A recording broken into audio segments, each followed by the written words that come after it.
Halo, assalamualaikum.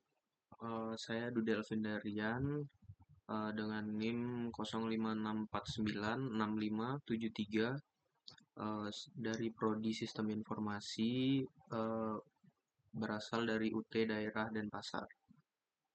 Pada video ini saya akan menjelaskan program pencarian pada graf menggunakan algoritma DFS atau Depth First Search dan BFS atau Breadth First Search yang saya buat menggunakan bahasa Java di NetBeans. Tujuan program ini adalah mencari nilai 50 pada graf yang terdiri dari beberapa node, yaitu A0 sampai A9. Setiap node memiliki nama dan nilai, serta terhubung dengan kode lainnya.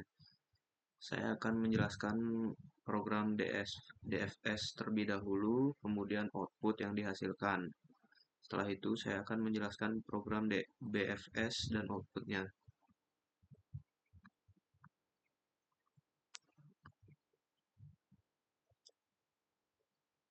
Kita mulai dari program DFS. Di bagian paling atas terdapat Java import java.util. Baris ini digunakan untuk mengimpor library Java yang dibutuhkan seperti ArrayList dan HashSet. Selanjutnya ada kelas utama bernama DFS Graph. Di dalamnya terdapat class node, static class node, string name, string nama, integer nilai, list node, tetangga. Class node digunakan untuk menyimpan data setiap node pada graph. Variabel nama menyimpan nama node. Variabel nilai menyimpan nilai node. Sedangkan tetangga digunakan untuk menyimpan node-node yang terhubung. Lalu ada konstruktor. Node string nama, integer nilai. This dot nama sama dengan nama, this dot nilai sama dengan nilai. Tetangga sama dengan new array. New array list. Nah, konstruktor ini akan dijalankan saat objek node dibuat. Setelah itu terdapat metode DFS, static boolean DFS. Node integer target, set node visited. Metode ini digunakan untuk melakukan pencarian menggunakan algoritma DFS. Parameter node menunjukkan node yang sedang diperiksa. Parameter target berisi nilai yang dicari, sedangkan visited digunakan untuk menyimpan node yang sudah dikunjungi agar tidak diperiksa lagi. Pada bagian ini, program akan berhenti jika node kosong atau node tersebut sudah pernah dikunjungi. Kemudian program menampilkan node yang sedang diperiksa, system out nih. Lalu node dimasukkan ke dalam visit.addNode. Setelah itu program mengecek apakah nilai node sama dengan target.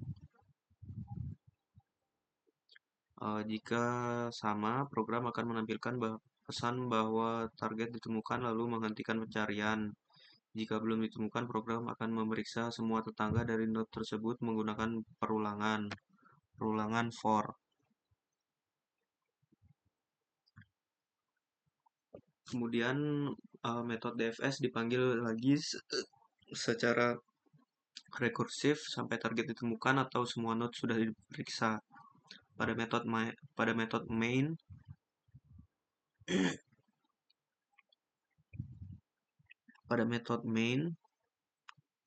Eh, Program membuat node A0 sampai A9.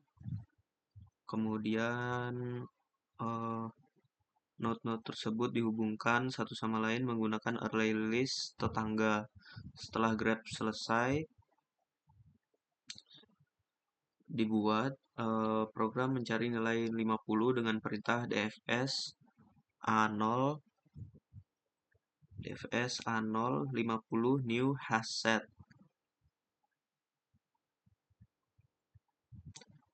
Eh, Artinya pencarian dimulai dari node A0 dengan target nilai 50. Kita langsung coba run dfs graph. Nah, output yang dihasilkan adalah seperti ini. Kalau kita perhatikan DFS langsung masuk ke cabang paling dalam terlebih dahulu. Program mulai dari A0, kemudian ke A1, lalu A3, kemudian A7. Karena A7 tidak mempunyai tetangga lagi, program kembali ke node sebelumnya dan melanjutkan ke A4, eh, lalu menuju ke A8. Di node A8 ditemukan nilai 50, sehingga pencarian langsung berhenti. Jadi karakteristik DFS adalah menyelam sedalam mungkin ke satu jalur sebelum berpindah ke jalur lain. Eh, Kita lanjut ke program BFS.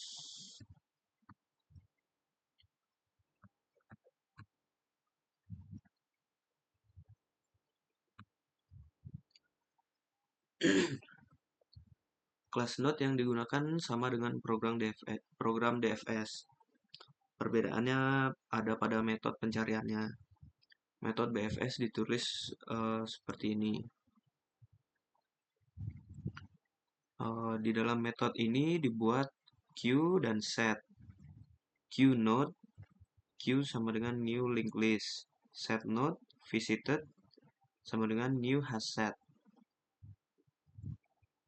Queue digunakan sebagai antrian node yang akan diperiksa, sedangkan visited digunakan untuk mencatat node yang sudah dikunjungi. Node awal dimasukkan ke dalam queue.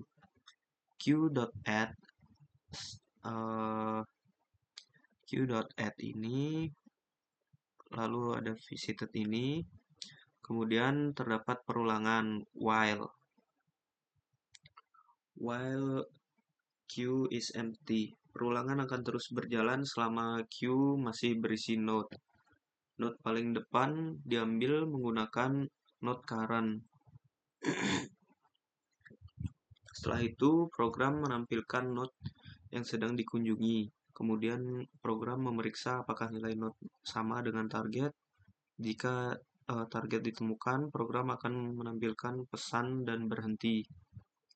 Jika belum ditemukan, semua tetangga dari node tersebut akan dimasukkan ke dalam queue.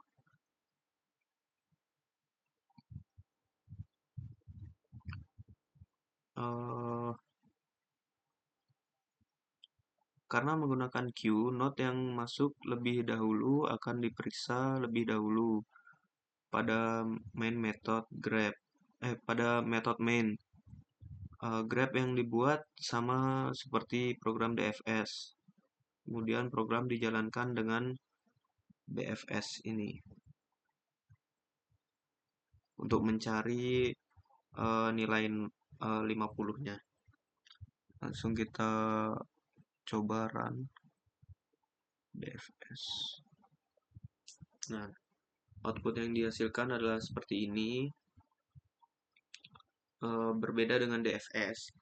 BFS memeriksa node berdasarkan level. Pertama, program mengunjungi A0, kemudian semua tetangga A0 yaitu A1 dan A2. Setelah itu, program memeriksa node-node pada level berikutnya. Kemudian lanjut ke A7 dan A8. Sampai di A8, program menemukan nilai 50 dan pencarian berhenti. Jadi karakteristik BFS adalah memeriksa semua node pada satu level terlebih dahulu sebelum turun ke level berikutnya. Jadi program yang sudah dijalankan DFS dan BFS sama-sama berhasil menemukan target 50 pada node A8. Perbedaannya ada pada cara pencariannya. DFS menelusuri satu jalur sampai dalam terlebih dahulu menggunakan rekursi, sedangkan BFS menelusuri node per level menggunakan queue atau antrian. Sekian penjelasan program DFS dan BFS yang saya buat menggunakan Java di NetBeans. Terima kasih. Wassalamualaikum warahmatullahi wabarakatuh.